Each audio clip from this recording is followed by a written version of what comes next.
Hello students. तो देखिए हमारे पास क्वेश्चन है, a beam of light coming from a distant source is reflected by a spherical glass ball, refractive index 1.5 of radius 15 centimetre. Draw the रे diagram and obtain the position of the final image formed. तो देखिए एक दूर से light beam आ रही है और वो हमारे पास एक स्फेरिकल ग्लास बॉल रखी है, उस पर टकराती है और रिफ्लेक्ट होती है। अब उस ग्लास बॉल का रिफ्रैक्टिव इंडेक्स 1.5 दिया है और रेडियस 15 सेंटीमीटर दी हुई है। अब इसका हमें रे डायग्राम बनाना है और फाइनल इमेज कहाँ पर बनेगी ये भी बताना है। तो चलिए स्टार्ट करते हैं सॉल्यूशन। सबसे पहले रे डायग्राम बना लेते हैं। देखिए एक हमारे पास ग्लास की बॉल है।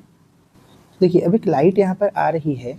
अब क्योंकि ये एक ग्लास बॉल है तो यहाँ पे दो बार रिफ्लेक्शन होगा, एक तो फर्स्ट सरफेस से यानी कि इस सरफेस से और एक बार यहाँ कहीं पे सरफेस से। अब देखिए मान लो ये वाली सरफेस नहीं होती तो हमारी लाइट सीधी आगे निकल जाती, बट ऐसा नहीं है, हमारे पास दूसरी सरफेस भी है जिससे लाइट एक बार फिर से रिफ्लेक्ट होगी और यहाँ कहीं पे थोड़ी कम डिस्टेंस पर फोकस होगी। अब देखिए पहली सरफेस से जो इमेज बनती उसे हम V1 नाम दे देते हैं और दूसरी सरफेस से जो इमेज बन रही है जहाँ पर उसे V नाम दे देते हैं। चलिए मैं फर्स्ट सरफेस के लिए यानी इस वाली सरफेस के लिए N1 और N2 ले लेता हूँ, यानी यहाँ पे N1 जो है एयर है और N2 जो है वो ग्लास। और वैसे ही दूसरी सरफेस के लिए N1 और N2 यानी N1 में लूँगा ग्लास को और N2 में लूँगा एयर को। तो चलिए सबसे पहले फर्स्ट सरफेस से रिफ्रैक्शन का फॉर्मूला यूज़ करते हैं। तो देखिए सबसे पहले तो मैं रिफ्रैक्शन थ्रू स्फेरिकल सरफेस इसका फॉर्मूला लिख लेता हूँ। इसका डेरिवेशन है पर वो हम यहाँ पर अभी नहीं कर रहे हैं क्योंकि हम न्यूमेरिकल सॉल्व कर रहे हैं। तो रिफ्रैक्शन थ्रू स्फेरिकल सरफेस इसका फॉर्मूला क्या होता है?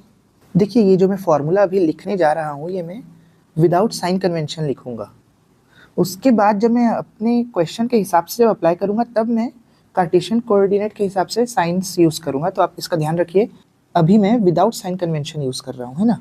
तो ये होता है N1 by U plus N2 by V is equal to N2 minus N1 upon R। देखिए जहाँ R है रेडियस ऑफ कर्वेचर। अब इस फॉर्मूले के हिसाब से मैं फर्स्ट स्फेरिकल सरफेस में रिफ्रैक्शन निकालता हूँ। तो देखिए अगर सिर्फ फर्स्ट सरफेस होती तो ऐसा कुछ डायग्राम हमारे पास बना होता, है ना। दूसरी बार रिफ्रैक्शन नहीं होता तो इसके लिए अपन V1 पहले निकालते हैं। तो देखिए N1 बाय U, अब ऑब्जेक्ट जो है वो इन्फिनिटी पे है बोल रहा है क्योंकि लाइट जो है वो बहुत दूर से आ रही है, तो हमें पहली बार ऑब्जेक्ट को इन्फिनिटी देना पड़ेगा, प्लस N2 बाय V तो हमें कैलकुलेट करना है। और देखिए N1 N2 की वैल्यू डाल देते हैं। N1 की वैल्यू है 1 क्योंकि एयर है और N2 की वैल्यू भी दी हुई है 1.5 क्वेश्चन में ही, refractive index of glass upon V।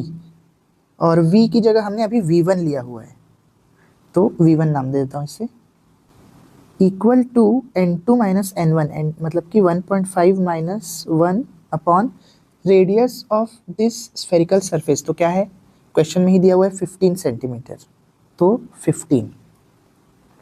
तो देखिए अब 1 बाई इन्फिनिटी तो 0 हो जाएगा, तो इसे मैं यहाँ से हटा ही देता हूँ। तो 1.5 upon V1 equal to 1.5 minus 1 मतलब 0.5 अपॉन 15। तो हमें V1 निकालना है तो मैं क्या करता हूँ, V1 को राइट हैंड साइड भेज देता हूँ और बाकी सबको लेफ्ट हैंड साइड ले आता हूँ। तो ये हो जाएगा 1.5 into 15 upon 0.5 equal to V1।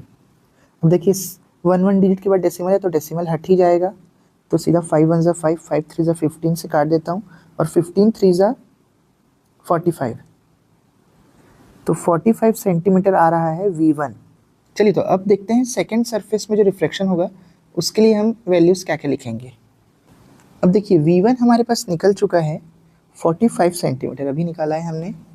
और देखिए रेडियस दी हुई है इस ग्लास बॉल की 15 सेंटीमीटर, तो ये 15 है तो ये भी 15 है, यानी अगर हमें सेकेंड सरफेस से V1 की डिस्टेंस निकालनी है, ये पॉइंट V1 है हमारा, तो देखिए ये डिस्टेंस कितनी आ जाएगी, टोटल 30 देखिए ये टोटल है 30 और ये टोटल है 45। मतलब कि अगर इतनी डिस्टेंस निकालनी है तो ये हो जाएगी 45 माइनस 30 जो कि आ जाएगी 15 सेंटीमीटर की। तो इस डिस्टेंस को मैं लिख देता हूँ 15 सेंटीमीटर। तो ये डिस्टेंस क्यों निकालना है हमें? क्योंकि देखिए क्या हो रहा है कि ये इमेज एक्चुअल में नहीं बन रही है। ये इमेज बनती अगर ये वाली सरफेस नहीं होती। तो अब ये वाला जो पॉइंट है हमारे इस सरफेस के लिए वर्चुअल ऑब्जेक्ट की तरह काम करेगा। यानी यहाँ तक अभी रे पहुँची है ही नहीं, वो सेकंड सरफेस से यहीं से रिफ्लेक्ट हो जाएगी। लेकिन अगर सेकंड सरफेस नहीं होती तो इमेज यहाँ पे बनती, पर इमेज बन नहीं पाई क्योंकि अगेन सेकंड सरफेस यहाँ मौजूद है। तो ये जो यहाँ इमेज बनती वो पॉइंट जो है सेकंड इमेज के लिए वर्चुअल ऑब्जेक्ट की तरह काम करेगा। मतलब समझ जाइए कि ऐसा कुछ है कि इस सेकंड सरफेस के लिए मान लो ये फर्स्ट सरफेस है ही नहीं, तो ये सेकंड सरफेस के लिए ऐसा लगेगा कि ये ऑब्जेक्ट 15 सेंटीमीटर से आ रहा है, 15 सेंटीमीटर से। भले ये जो लाइट है वो इन्फिनिटी से आ रही है, पर क्योंकि फर्स्ट सरफेस ने उसको बेंड कर दिया तो अब सेकंड सरफेस को क्या लगेगा कि जो ऑब्जेक्ट है वो 15 सेंटीमीटर डिस्टेंस पे रखा है, क्योंकि इस तरह बेंड हुई है लाइट पहली सरफेस से कि अब वो वर्चुअल ऑब्जेक्ट क्रिएट कर रही है सेकंड सरफेस के लिए। तो ध्यान रखना है हमें इस वर्चुअल ऑब्जेक्ट के कॉन्सेप्ट को, क्योंकि ये लेंस में या फिर स्फेरिकल जैसे ये यहाँ पे ग्लास बॉल दी हुई है, या फिर कभी कभी वाटर ड्रॉपलेट के लिए भी यूज़ हो जाता है। तो वर्चुअल ऑब्जेक्ट का कॉन्सेप्ट हमें ध्यान रखना है कि जो पहली सरफेस इमेज बनाने वाली रहती है वो एक्चुअल में तो बन नहीं पाती, तो वो सेकंड सरफेस के लिए एज अ वर्चुअल ऑब्जेक्ट काम करती है। यानी फिर उसके हिसाब से सेकंड सरफेस जो है वो इमेज बनाएगी। तो चलिए एक बार फिर से यही फॉर्मूला यूज़ कर लेता हूँ रिफ्रैक्शन थ्रू स्फेरिकल सरफेस का। तो चलिए इस फॉर्मूले को ध्यान में रखते हुए सेकंड सरफेस से अगर रिफ्लेक्शन होगा तो इमेज कहाँ बनेगी वो निकालते हैं। चलिए तो अब मैं फॉर्मूला लगाता हूँ वापस से। तो देखिए सबसे पहले n1, इस बार अब ध्यान रखिए n1 जो है वो ग्लास है, तो n1 की जगह मैं रखूँगा 1.5 अपॉन u। अब देखिए u की वैल्यू रखने से पहले ध्यान रखिए कि u यहाँ पर है, पर एक्चुअल में रे यहाँ तक पहुँची नहीं है। रे तो अभी भी यहीं से ही आ रही है ना, समझ रहे हैं आप? रे अभी भी अगर आप इसको y कोऑर्डिनेट लो, इसको x और इसको -x लो, तो रे तो अभी भी माइनस में ही है। तो रे माइनस में ही है तो ऑब्जेक्ट एक्चुअल में माइनस में ही है। अभी जो लाइट है वो सरफेस के पार अभी गई नहीं है, तो सरफेस के पहले ही है यानी नेगेटिव साइड में है। तो जाहिर सी बात है हम ऑब्जेक्ट के डिस्टेंस को अभी भी नेगेटिव में ही लेंगे। तो देखिए 1.5 अपॉन, और ऑब्जेक्ट के डिस्टेंस को मैंने क्या कहा, जो पहली सरफेस इमेज बना रही है जहाँ पे, वही दूसरी वाले के लिए ऑब्जेक्ट का काम करेगा। तो ऑब्जेक्ट को हम लेंगे -15। देखिए अब पहली सरफेस तो 45 सेंटीमीटर पर बना रही है इमेज, लेकिन हमें जो ऑब्जेक्ट लेना है वो इस सरफेस के हिसाब से लेना है। इस सरफेस से वो कितने दूर बन रही है, तो इस सरफेस से वो 15 सेंटीमीटर डिस्टेंस पे बन रही थी। मैंने आपको बताया कैसे 15 सेंटीमीटर, लेकिन ये वर्चुअल ऑब्जेक्ट है तो हमें इसे लेंस से पहले ही इमेजिन करना पड़ता है, या स्फेरिकल सरफेस से। इसीलिए ऑब्जेक्ट -15 लेंगे, प्लस n2 तो एयर है यानी 1 अपॉन v हमें कैलकुलेट करना है फाइनल इमेज जो हमारी बनेगी। फिर से n2 माइनस n1, n2 है हमारा 1 और n1 है 1.5 अपॉन, अब देखिए रेडियस हमने यहाँ पॉजिटिव में ली थी। अब देखिए फर्स्ट सरफेस में ये जो r लिया था उसके साइन पे मेरा ध्यान नहीं गया, मैंने डायरेक्ट पॉजिटिव ले लिया। लेकिन इसका भी एक रीज़न है, क्योंकि देखिए ये वाली जो सरफेस है उसके लिए जो ये रेडियस होगी वो पॉजिटिव एक्स एक्सिस की तरफ होगी, अगर आप इसे कोऑर्डिनेट सिस्टम लेते हो तो पॉजिटिव एक्स एक्सिस की तरफ। लेकिन इस सरफेस के लिए देखिए, इस सरफेस के लिए जो रेडियस है वो अंदर की साइड है, यानी कि नेगेटिव एक्स एक्सिस के साइड।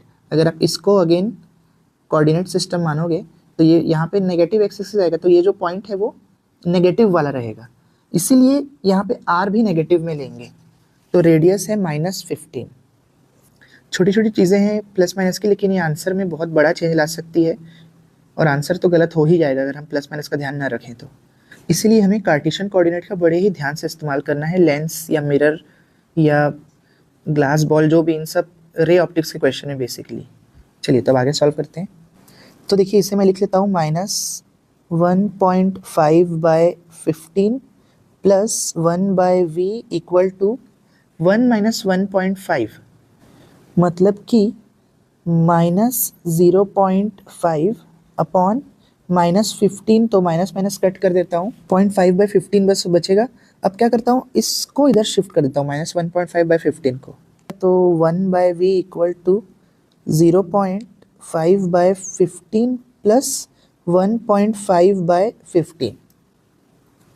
तो देखिए डिनोमिनेटर सेम है तो 15 का 15 आ जाएगा और 0.5 और प्लस 1.5 हो जाएगा 2.0 या 2, तो 1 बाय वी आ जाएगा 2 बाय 15, तो दोनों साइड रेसिप्रोकल कर दूंगा तो v आ जाएगा 15 बाय 2, और 15 बाय 2 यानी 15 का हाफ मतलब 7.5, तो फाइनल इमेज जो बनेगी वो 7.5 सेंटीमीटर पर बनेगी।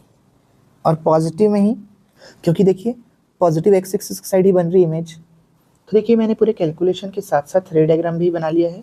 तो अगर आपको ये वीडियो अच्छा लगा हो और समझ में आया हो तो वीडियो को लाइक और चैनल को सब्सक्राइब ज़रूर करें। Thank you.